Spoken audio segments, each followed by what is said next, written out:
Well, hello and welcome back to another edition of Window Screen Adventure. Today our adventure takes us to Moorpark, California, just down the street from Thousand Oaks where we're located. We're going to be repairing 4 screens today.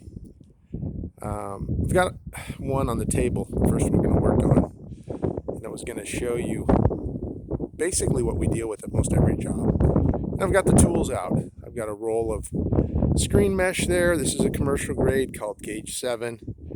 Much stronger than what you get at Home Depot or Lowe's. I always try to tell people that because they offer me screen material all the time, and it's usually that stuff that isn't so effective against bugs, wind, and sun.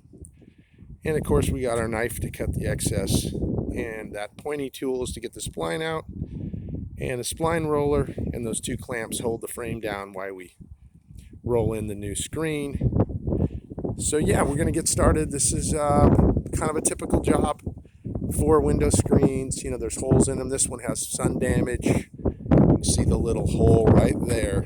I'm trying to patch it. And pretty much what ruins screens more than anything is the sun. It just eats that material. It's fiberglass, and in the sun it really does its number on it.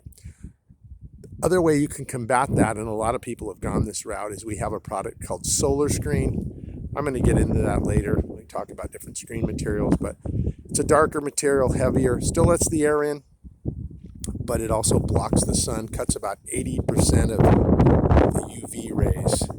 Anyway, if you're looking to keep the bugs out, keep the air in, call Affordable Window Screen, 805-444-4795. You can also check out our reviews on Angie's List, Thumbtack, Yelp, Nextdoor, and many others. Thanks again for watching.